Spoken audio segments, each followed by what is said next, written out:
Now what we need to also show is that, you know, these increases are sort of relatively controlled. So as this alpha t grows bigger and bigger, I should not run into the problems that I talked about earlier, right. So I need to show that next. So let's state that proposition.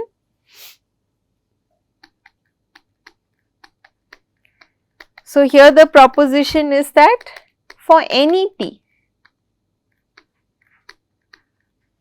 okay, alpha t plus 1 is less than equal to alpha t plus 2 square root n.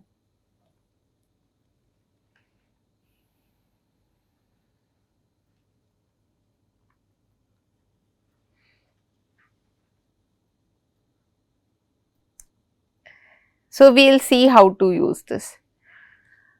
Okay, so let's prove this.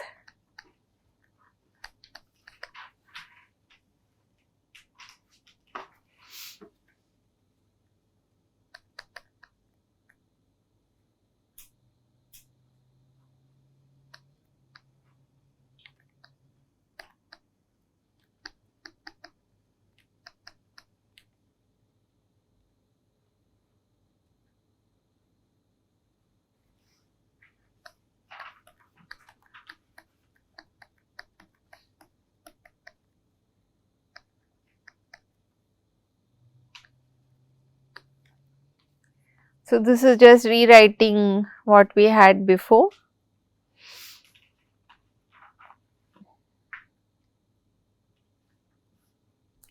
Okay, and I claim that this is less than equal to n minus 1 over n beta t. Can anyone justify this for me, this inequality? When does this inequality hold? When alpha t is positive. So why can I claim that alpha t is positive?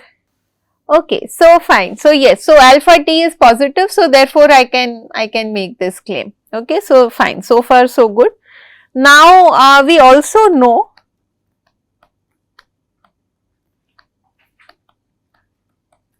that n minus 1 beta t the whole square is less than 1, right. This just follows because the amplitude should sum up to 1 and I did not even consider alpha t. So I get that, you know, beta t is less than 1 over square root n minus 1. So this is just simple symbol pushing. So what does this give us? So alpha t plus 1, which you know, which we compute as 2 mu t plus alpha t, right, by definition. So let me write that part again. So alpha t plus 1, which we said is equal to 2 mu t plus alpha t, okay, is 2 n minus 1 over n beta t plus alpha t. So this mu t bound we got previously, right. So we are just substituting that.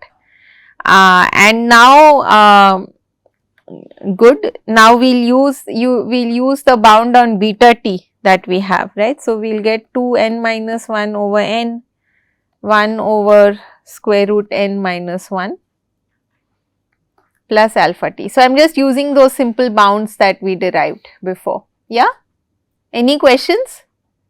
Just the bounds that we derived, simple ones, right. So you remember, so here we had a bound on beta t, right. So we are just substituting that. So here we have a bound on mu t and then we also have a bound on beta t. So we are just using those. So yeah, so we got this far and you know, we just used a little bit of simple algebra. So let's keep going. So this, you know, further can be simplified to 2 square root n minus 1 the whole divide by n plus alpha t. Okay. So yes, so this can be written as less than equal to 2 over root n plus alpha t as desired.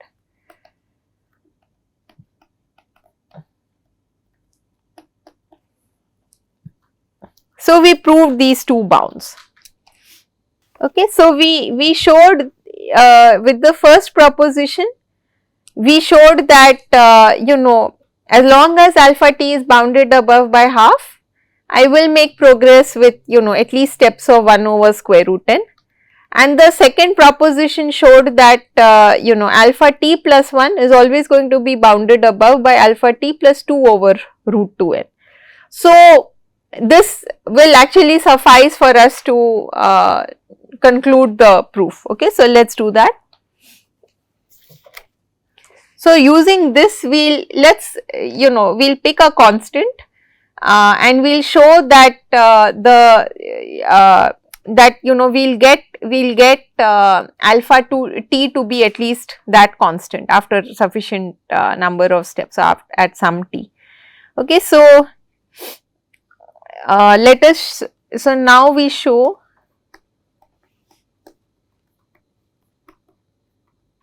that alpha is greater than, let us say 0.1 after order square root n steps.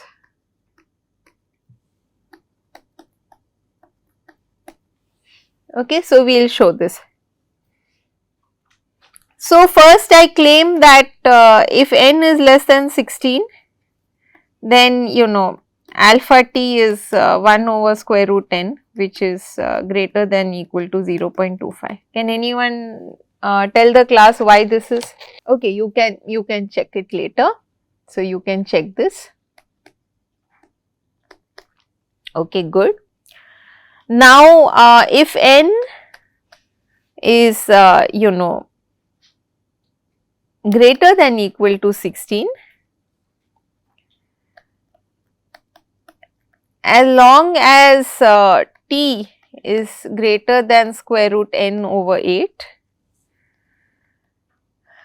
we are going to get alpha t is less than equal to alpha 0 plus 2 over square root n times t.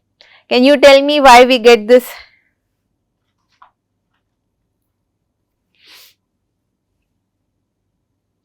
So look at the propositions which we showed. So do you see why we get this? Okay. So I am just sort of applying the proposition again and again, right? So I will apply it t times. So I will get this. Good.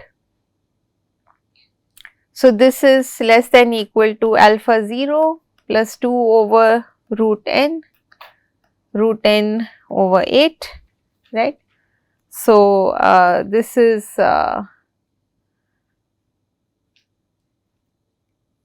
1 over root n. So alpha 0 is just 1 over root n plus 1 over 4. Okay, so this is less than half. So this means that for root n over 8 steps, I can keep growing by 1 over root n, you see. So what did we show? We used the second proposition to show that for so many steps, I am going to maintain my amplitude to be less than half, and this was the condition for applying the first proposition. Okay. So let us now apply the first proposition and see if we can conclude. So by the first proposition,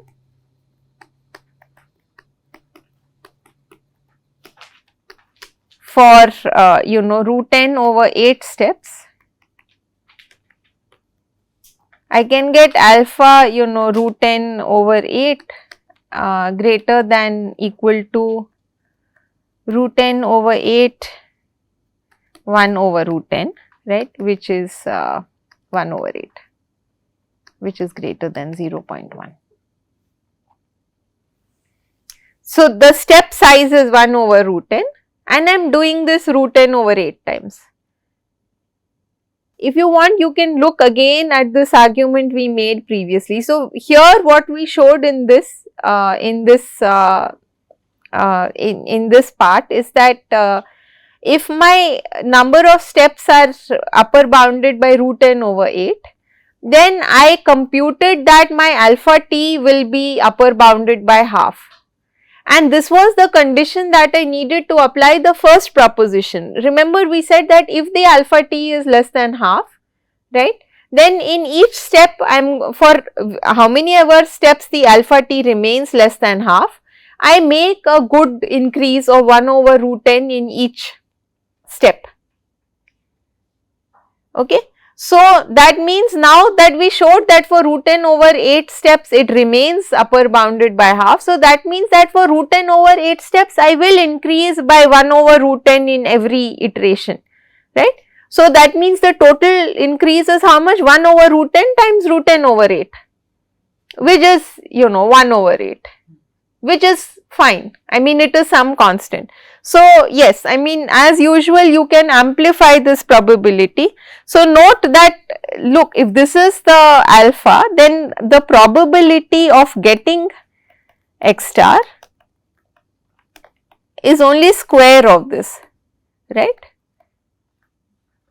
Right. So, this is, it's whatever, it's greater than 0.1 squared, right. So, this is 0.01, this is pretty small, okay. But if I repeat this process many times, so let us see, so suppose I repeat this a constant number of times, let us say 110 times. So, 110 just makes the calculation simple.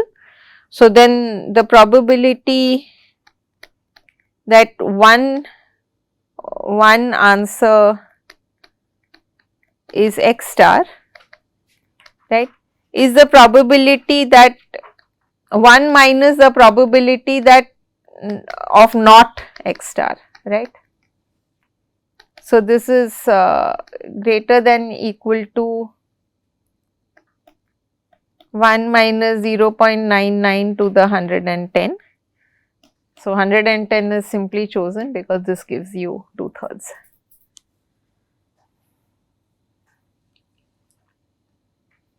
And 2/3 is good enough, obviously. So, I wanted us to do this analysis a bit carefully because just looking at the intuition is not enough. I mean, things can go wrong. So, we need to ensure that those things do not happen, and we did it in a very careful way. So, we argued that as long as the amplitude does not grow too much, it still keeps growing well. And then we argued that by the time it is growing well, it gets to a point which is at least constant, and then we can repeat many times.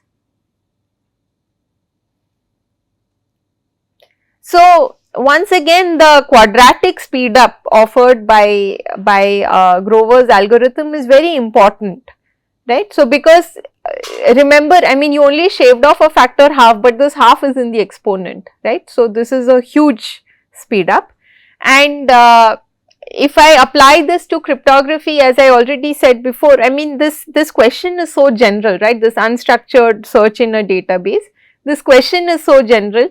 You could think of searching for a cryptographic key in the space of all possible keys, right. And now you are saying with a quadratic speed up, so shaving a factor half in the exponent, basically what you are saying is that the bit security of the key is actually halved, right. So, if my key is whatever n bits, it should take me 2 to the n time to search for it, right. Now, I am searching in 2 to the n over 2. So, this means that effectively my key size is only n over 2. So, to get the same level of security, I need to double the key length. And this algorithm has led to that, so for post quantum security now, we do think that the key length should be doubled. So, this is a very big implication. Okay, so it is still not, I mean, it is not like a complete break, but it is still very significant. So, let us end here.